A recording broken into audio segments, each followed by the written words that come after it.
En 1835, Darwin visitó un pequeño grupo de islas del Pacífico Oriental, conocido como Archipiélago de las Islas Galápagos. Descubrió que los seres vivos encontrados en esas islas eran distintos a los que había hallado en otros lugares. Entre las muchas plantas y animales había una gran variedad de pinzones. Encontró 14 especies de esas aves. En cada caso el pico se había adaptado conforme a sus hábitos alimenticios. Algunas formas estaban equipadas para triturar semillas o para desalojar insectos. Una era incluso capaz de chupar la sangre de otras aves. ¿Cómo se habían desarrollado todas estas variaciones?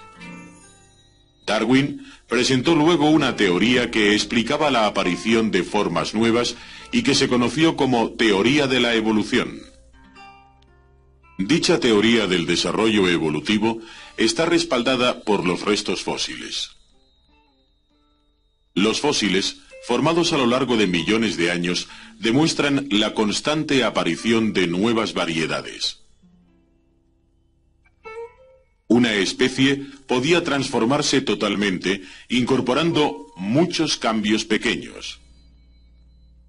Pero persistía la pregunta fundamental: ¿por qué aparecían variaciones de la estructura física? Y si esas variaciones resultaban beneficiosas, ¿cómo se preservaban y pasaban a las generaciones siguientes? Investigar estos temas es penetrar en los secretos más profundos de la vida. En 1865, un monje austríaco llamado Gregorio Mendel había descubierto las leyes que regían la transmisión de los rasgos físicos en los guisantes. Cruzando ejemplares de plantas de semillas verdes y amarillas, descubrió que la descendencia resultante se parecía a uno solo de sus antecesores. El color del otro aparecía en la siguiente generación en una proporción de 3:1. Mendel también observó que los rasgos de color eran independientes de otros, como los del tamaño y la forma de la semilla. Llegó a la conclusión de que unas diminutas unidades físicas eran las portadoras de esos rasgos. Aunque a veces sus efectos estaban ocultos, las unidades estaban siempre presentes. Hoy, esas unidades se llaman genes. Con la invención del microscopio se hallaron pruebas para respaldar la teoría de Mendel. Por primera vez pudieron ver los científicos cómo se reproducían las células vivas. Primero el contenido del núcleo se condensaba en largas hebras. Eran los cromosomas. Estos se dividían en dos grupos, cada uno aparentemente idéntico al original. Se separaban y se formaban dos nuevas células.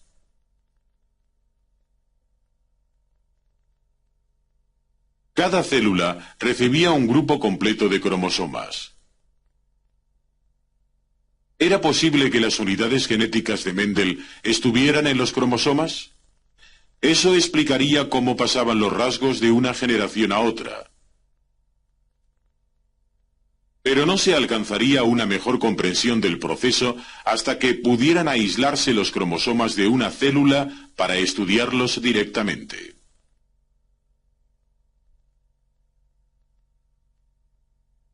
Hoy, con técnicas modernas, los cromosomas pueden separarse del núcleo para analizarlos químicamente.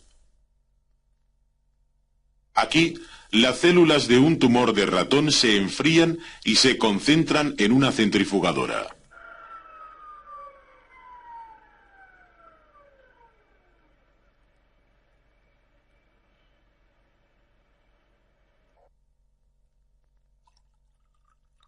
Al añadirles agua destilada fría, las células se hinchan.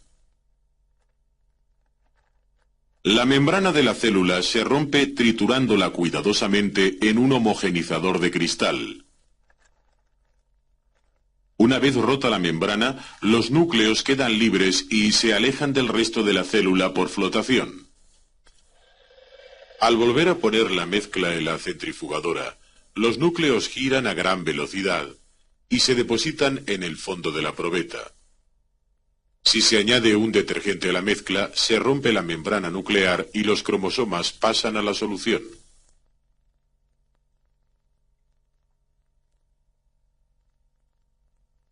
Los cromosomas están compuestos principalmente por proteínas. Estas pueden extraerse añadiendo cloroformo y volviendo a poner la probeta en la centrifugadora.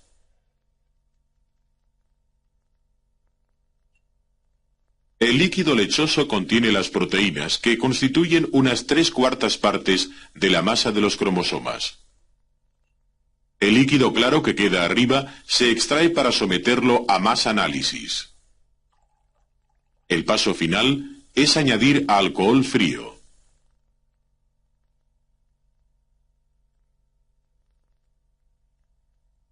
Al mezclarlo, se forma un precipitado gelatinoso. Es el ácido desoxirribonucleico o ADN.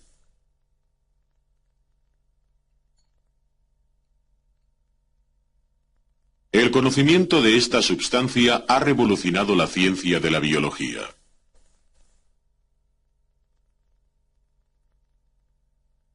Para saber más acerca del ADN, disolveremos una pequeña cantidad en una solución salina. Al añadirle un ácido fuerte, las moléculas del ADN se rompen en fragmentos o subunidades. Usando una técnica llamada cromatografía en capa delgada, podemos separar esas subunidades. La separación, por lo general, tarda varias horas en producirse, durante las cuales el disolvente del fondo sube por acción capilar. Bajo una luz ultravioleta vemos que las subunidades suben a diferentes velocidades.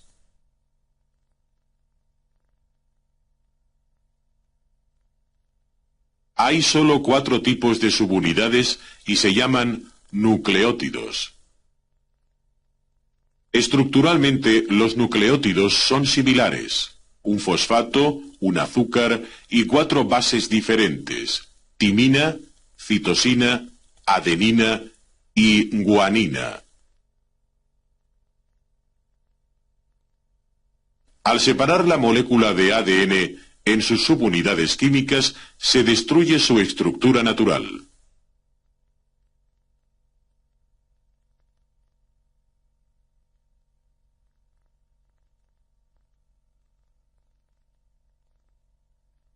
Vamos ahora a estudiar la estructura del ADN. Esta fotografía muestra cómo un haz de rayos X fue dispersado por una sola fibra de ADN. Y fue una fotografía tomada así por Maurice Wilkins lo que le llevó a descubrir su estructura. En 1953, el Dr. Watson y el Dr. Crick hicieron un esquema de la estructura del ADN y en 1962 recibieron el premio Nobel.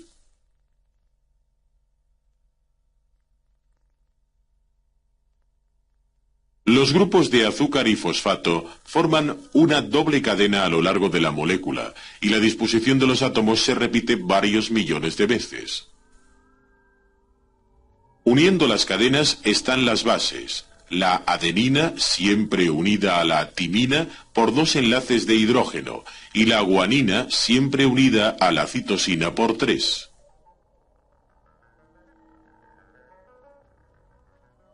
Finalmente, las 2 cadenas unidas se enroscan para formar una espiral doble.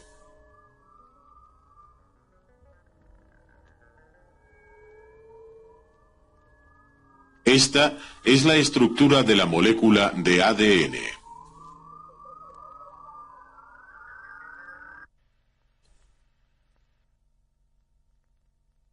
La molécula de ADN forma el material genético de toda célula viva.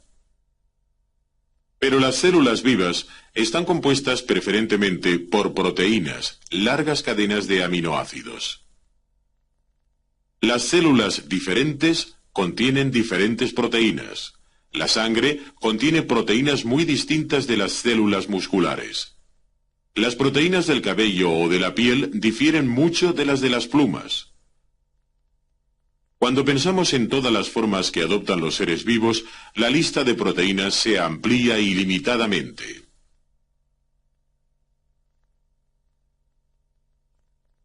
En el instante de la fecundación, un individuo hereda toda la información necesaria para producir proteínas que está en dos juegos de genes heredados. Un juego procede del óvulo sin fertilizar de la madre, el otro del espermatozoide del padre.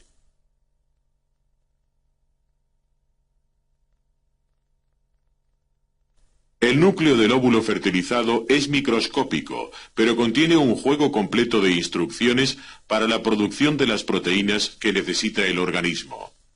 Son las moléculas de ADN del núcleo las que contienen estas instrucciones. La molécula de ADN proporciona una serie de señales o código que dirige la producción de proteínas. Las letras del código corresponden a las bases de la doble espiral. C de citosina, G de guanina, A de adenina y T de timina. Cada molécula de proteína tiene su propio código, determinado por la secuencia de esas bases. Un grupo de enzimas se une a la molécula de ADN y lee el mensaje en clave. Parte del grupo recorre una zona de la cadena. Reconoce químicamente las bases al pasarlas e incorpora a ellas otros nucleótidos de los alrededores, creando una nueva molécula según las reglas correctas de apareamiento. C con G y A con U. U corresponde a la base urácilo, que reemplaza a la timina en esta nueva molécula llamada ácido ribonucleico o ARN, que es un paso intermedio en la producción de proteínas.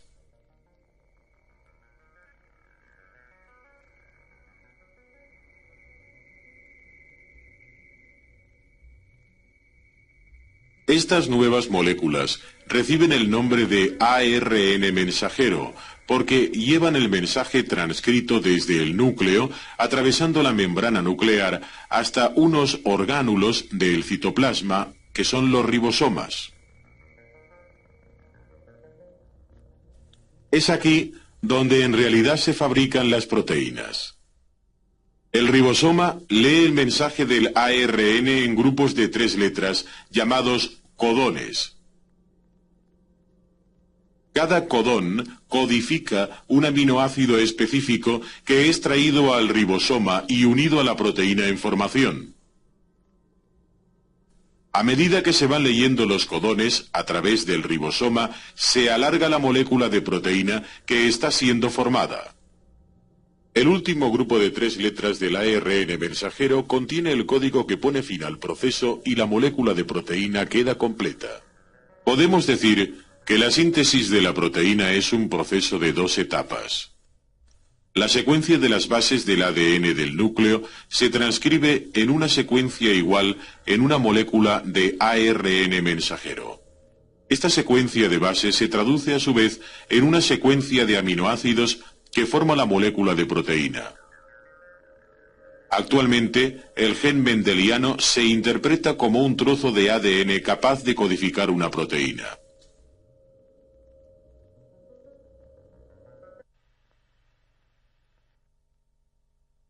Los cromosomas se dividen durante la fragmentación celular. Pero ¿cómo duplica la molécula de ADN la información genética para que pase con los cromosomas a la siguiente generación? El esquema de Watson y Crick de la estructura de ADN sugiere cómo se lleva a cabo esta duplicación. Primero, un grupo de enzimas rompe los enlaces que unen los pares de nucleótidos. Otro grupo de enzimas forma horquillas repetidoras que se mueven por la molécula en ambas direcciones, rompiendo los enlaces de hidrógeno. Un grupo de enzimas recorre cada cadena y une un nuevo nucleótido a su pareja correspondiente.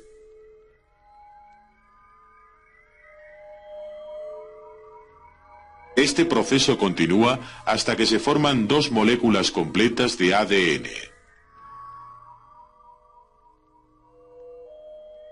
Este es el proceso de duplicación del ADN. Ocurre antes de que la célula esté lista para dividirse. Las moléculas de ADN se separan con los dos juegos de cromosomas. Cuando se divide la célula, cada célula resultante recibe un juego completo de ADN. Las características de una especie, codificadas en el ADN, pasan de célula a célula y de generación a generación.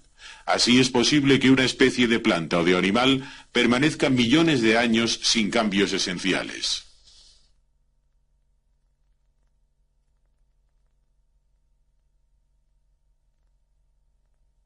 Hoy sabemos que el ADN es la molécula de la herencia que dirige la producción de proteínas y así controla la estructura y funciones de una planta o de un animal.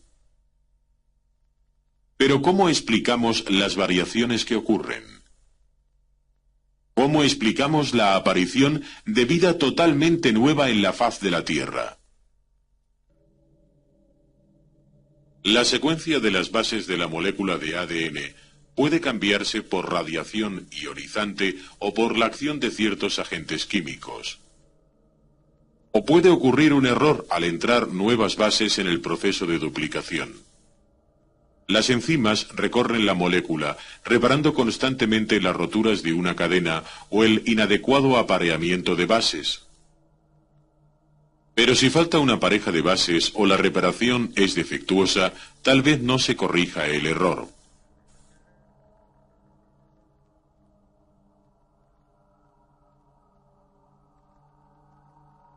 Una secuencia así alterada se llama mutación. Aunque son raras, cuando se produce una mutación, pasa de una generación a otra como cualquier otro carácter. El cambio en la molécula de ADN puede tener pocas consecuencias o puede cambiar radicalmente un organismo. Una mutación en la especie humana causa lo que se llama anemia drepanocítica. La hemoglobina es la proteína de los glóbulos rojos sanguíneos que recoge el oxígeno y lo lleva a otras partes del cuerpo. La molécula de hemoglobina consta de 4 cadenas de polipéptidos, proteínas pequeñas. Las moléculas de oxígeno recogidas en los pulmones están débilmente enlazadas a un ion de hierro en el centro de cada molécula. La estructura de cada proteína está determinada por el código de 3 letras de la molécula ADN. Un cambio en este código causa la anemia drepanocítica. La mutación altera solo uno de los 146 aminoácidos de la molécula de proteína. Pero cuando la hemoglobina descarga el oxígeno, en lugar de quedar separadas como las moléculas normales de hemoglobina, las drepanocíticas se unen formando cadenas que deforman los glóbulos rojos. Las células distorsionadas pueden resultar dañadas o destruidas y el resultado es la anemia en el portador de la mutación. La anemia drepanocítica no es sino una anormalidad causada por una mutación puntual genética. La mayoría de las demás mutaciones también perjudican las posibilidades de supervivencia del organismo. Pero las mutaciones permiten asimismo que los seres vivos adquieran nuevas formas. De vez en cuando aparece una mutación que ayuda al organismo a adaptarse mejor a su ambiente. El proceso de la evolución conserva las variaciones mejores y más útiles.